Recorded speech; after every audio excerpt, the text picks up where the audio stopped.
ఆత్మ లేని శరీరం నిరుపయోగం, అలాగే శరీరం లేని ఆత్మకి ఉనికే ఉండదు. అలాంటప్పుడు ఏమైనా తప్పులు జరిగితే అది ఆత్మ వల్ల జరిగినట్ట, శరీరం వల్ల జరిగినట్ట, దేనికి శిక్ష వేయాలి? మానవుల వద్ద 3 వస్తువులు ఉన్నాయి. త్రీణి ప్రభవంతు తే విచక్షాయ కృతయ మానవానాం అని వేదమంత్రం. ఏం చెబుతున్నది ఆ వేదమంత్రం అంటే 3 వస్తువులు మన దగ్గర ఉన్నాయి. 1 శరీరం, 2 జీవుడు, 3 ఆత్మ. ఈ జీవుడి ఆయుర్దాయము ఎవరికి ఉన్నది అంటే ఆత్మకు ఆయుర్దాయం లేదు. జీవుడికి మాత్రమే ఆయుర్దాయం ఉన్నది. శరీరానికి ఆయుర్దాయంతో సంబంధం లేదు. ఎప్పుడైతే జీవుడి ఆయుర్దాయం ముగిసిందో ఆ జీవుడు శరీరాన్ని వదిలిపెట్టి బయటకు వచ్చేస్తాడు. ఆ శరీరాన్ని ఊళ్ళో ఉన్న వాళ్ళు ఏం చేస్తారు అంటే అందరికీ తెలిసిన విషయం, దహనం చేస్తారు లేదా ఖననం చేస్తారు. అయిపోతుంది, దాంతో పని అయిపోయింది ఆ శరీరంతో. మరి ఈ ఉన్న 3వ ఆత్మ ఎక్కడికి వెళ్ళింది అంటే పరమాత్మ దగ్గరకు చేరుతుంది. ఘటపట న్యాయము అని వేదాంత తత్వంలో చెప్పబడింది. ఒక కుండ ఉన్నది, ఆ కుండలో ఏ వస్తువు లేదు, నీరు కూడా లేదు, ఖాళీగా ఉన్నది. అయినా అందులో ఒకటి ఉన్నది. ఏం ఉన్నది అంటే గాలి ఉన్నది. ఆ కుండలో గాలి ఉన్నది. ఏ వస్తువు లేకపోయినా, నీరు లేకపోయినా గాలి ఉన్నది. ఎవరో వచ్చారు, ఆ కుండకు రాయి వేసి కొట్టారు, అది కాస్త పగిలిపోయింది. ఇప్పటిదాకా అందులో ఉన్న గాలి ఎక్కడికి వెళ్ళింది? మొత్తం అంతా వ్యాపించి ఉన్న గాలిలో కలిసిపోయింది కదా. అలాగే ఇది కూడా ఓ కుండ అనుకుంటే, ఈ కుండలో ఉండేటువంటి ఆత్మ అనబడే గాలి, ఇది ఎప్పుడైతే ఈ శరీరం పోయిందో వెంటనే ఆత్మ అనబడే గాలి ఏం చేస్తుంది? విశ్వవ్యాపకమైనటువంటి ఆత్మలో కలిసిపోతుంది. శిక్షలు అనుభవించేవారు ఎవరయ్యా అంటే జీవుడు. వాడు చేసినటువంటి తప్పులకు ఆత్మకు ఏ సంబంధము లేదు. ఆత్మ కేవలం సాక్షి మాత్రమై ఉంటుంది. మరి దేనికండి ఆత్మ ఉండటం? అది ప్రశ్న కదా. ఆత్మ అనుభవించాలా, జీవుడు అనుభవించాలా, మనం అనుభవించాలా? ఇక్కడ మనం అనేటువంటిది లేనే లేదు. శరీరం ఉన్నది, జీవుడు ఉన్నాడు, ఆత్మ ఉన్నది. మనం ఎక్కడున్నాం? ఈ 3 కలిస్తే మనం. ఎప్పుడైతే ఆయుర్దాయం అయిపోయిందో ఈ 3 విడివడిపోయినాయి, మనం లేమిక. జీవుడు దోవన వాడు వెళ్ళిపోతాడు, తాను చేసిన పుణ్య పాపములు అనుసరించడానికి, అనుభవించడానికి.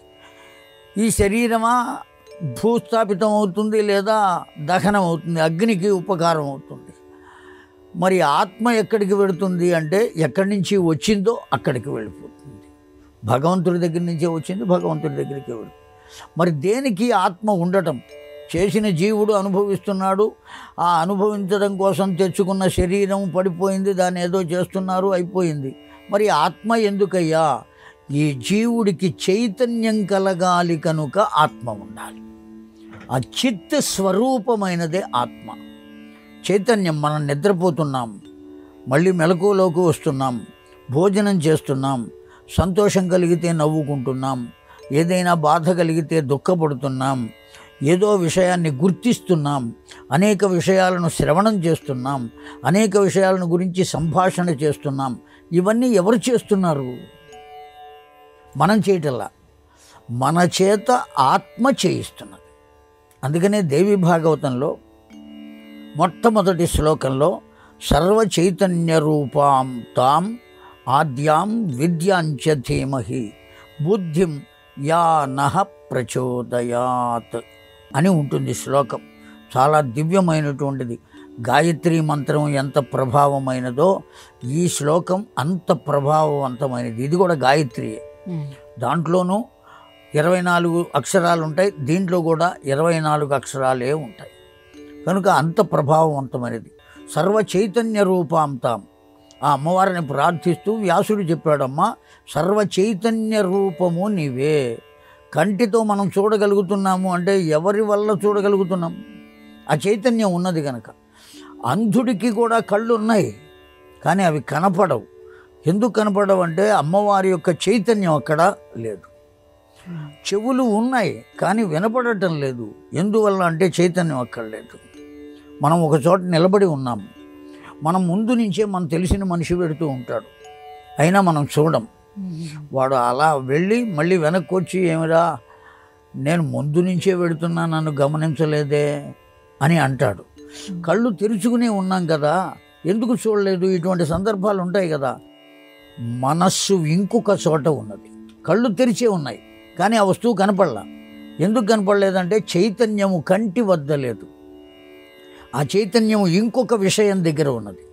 ఆ కారణం చేత ఇది చూడలేకపోయాం, ఎదురుకుండా ఉన్నా కానీ. కనుక మనం చూడాలి అన్నా, వినాలి అన్నా, మాట్లాడాలి అన్నా, తినాలి అన్నా, ఏం చేయాలి అన్నా చైతన్య వస్తువు కావాలి. ఆ చిత్ స్వరూపమైన చైతన్య రూపమైన వస్తువే భగవంతుడు, అతడే ఆత్మస్వరూపుడు. కనుక జీవుడికి ఆత్మ తప్పనిసరిగా ఉండి తీరవలసిందే.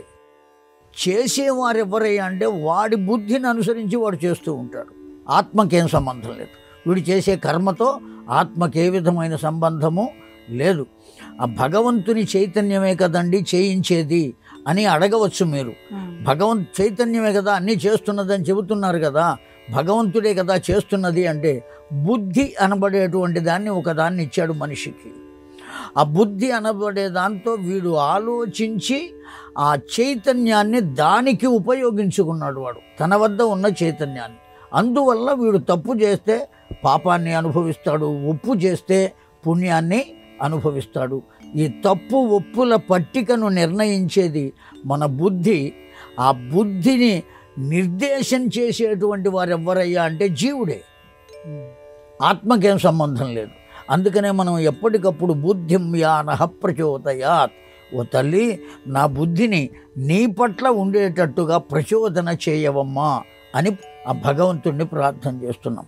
అది కనుక ఈ చేయబడినటువంటి పాపాలు కానీ పుణ్యములు కానీ ఆత్మకే సంబంధము లేదు, జీవుడే అనుభవించి తీరవలే.